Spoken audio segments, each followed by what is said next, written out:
गांव के चाउमीन। गांव में चाउमीन का चलन अभी अच्छे से नहीं आया था, लेकिन सुरेश शहर से चाउमीन बनाना सीखकर गांव में ठेला लगाता है। अरे ये केचुआ है क्या भैया? कैसे खाया जाता है? अरे नहीं नहीं, ये चाउमीन है। चाउमीन शहर में खाया जाता है। कितने की दे रहे हो सुरेश? 10 रुपए की प्लेट भरकर। तभी वहां शहर से पढ़ा एक लड़का आता है। जरा एक प्लेट चाउमीन तो देना। सुरेश उसे चाउमीन देता है। उसे चाउमीन खाता देख गांव वाले भी उससे चाउमीन ले लेते हैं और खाने लगते हैं। अरे वाह सुरेश भैया, कमाल की बनाए हो। 2 प्लेट मेरे बच्चों के लिए भी पैक कर दो। बस फिर क्या था, सुरेश का ठेला लगता है और चाउमीन खरीदने वालों की लाइन लग जाती है। तभी वहां से गांव का साहूकार होकर गुजरता है। और ये क्या भीड़ लगी है? लगता है झगड़ा हो गया है गांव में। चलूं मैं अभी तो मजे ले लूं। अरे कहाँ है, इतनी भीड़ लगी है यहाँ?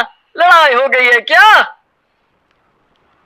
अरे साहूकार साहब, ना ना ना, कोई लड़ाई ना हुई है।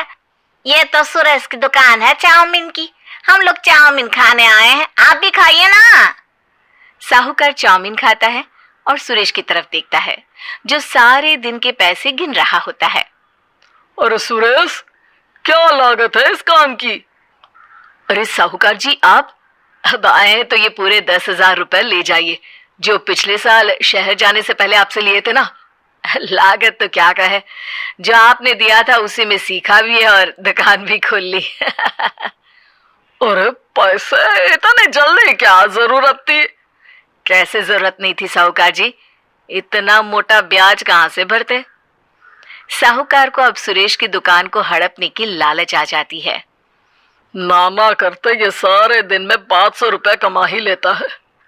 अरे गांव में ये ऐसे ही कमाता रहा तो कहीं ब्याज का काम ना शुरू कर दे। अरे भैया, कोई ना कोई जुगाड़ तो करना पड़ेगा।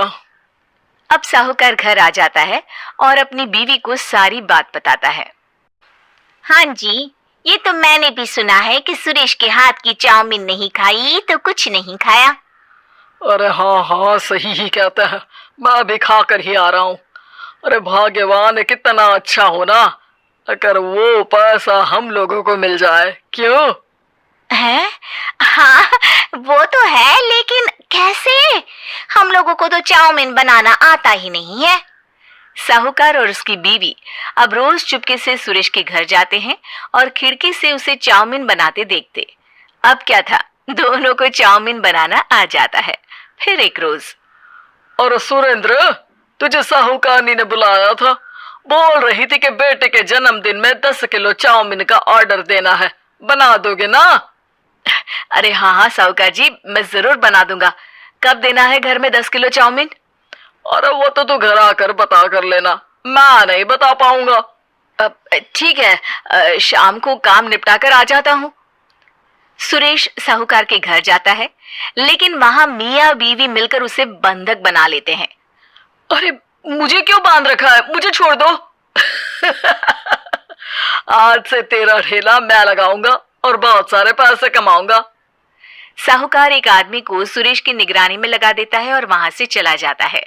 अगले दिन, अरे साहूकार जी, आप कब से चाउमीन बेचने लगे और अपना ये सुरेश कहाँ गया?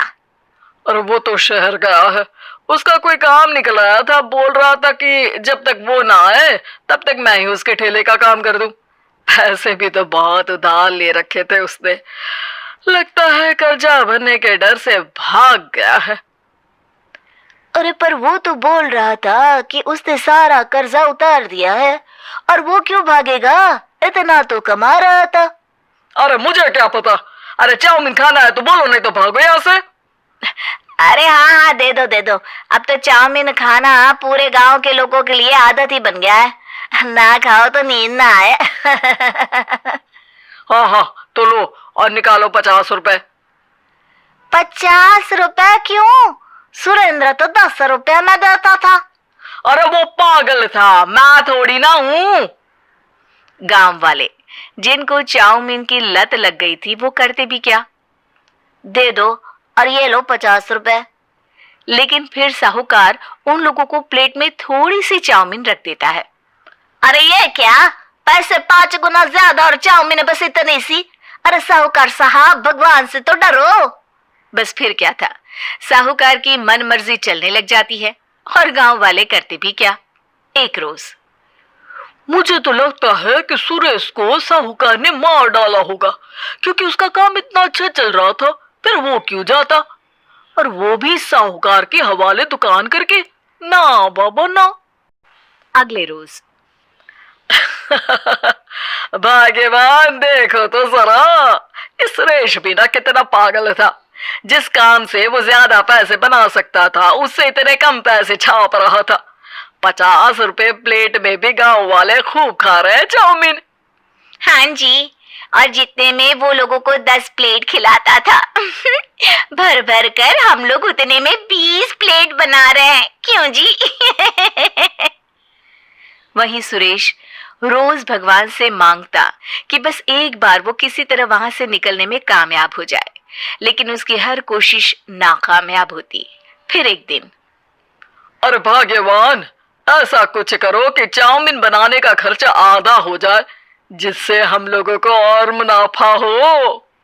ना जी, मुझे तो कोई तरकीब ना सूझ रही।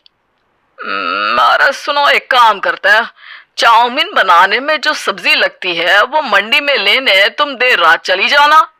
तब तक वो सारी सड़ी गली सब्जी जो दुकानदार वहीं फेंक जाते हैं, वो उठा कर ले आना फ्री में।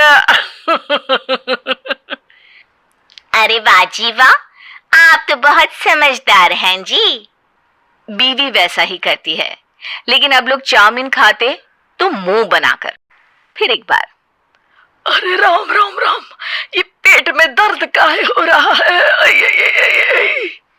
हाय रे हाय, मेरा भी पेट दर्द के मारे फटा जा रहा है। सभी को शक हो जाता है कि उन लोगों को चाउमीन खाने से ही ये बीमारी हो गई है। वहीं दूसरी तरफ जो आदमी सुरेश की निगरानी कर रहा था, वो सो रहा होता है और मौका देखकर सुरेश वहां से भाग जाता है। सुरेश गांव वालों के पास जाकर उन्हें सब कुछ बता देता है। बस अब क्या था, साहूकार के घर पुलिस पहुंच जाती है। चलो, तुमने गांव के लोगों को खराब सब्जी वाली चाउमीन खिलाकर बीमार किया और सुरेश को बंधक बनाया। तुम्हें इसीलिए हम गिरफ्तार कर रहे हैं। साहूकार को पुलिस ले जाती है और फिर अगले दिन से सुरेश का ठेला गांव के बाजार में लग जाता है, जहां अब पहले से ज्यादा भीड़ होती है।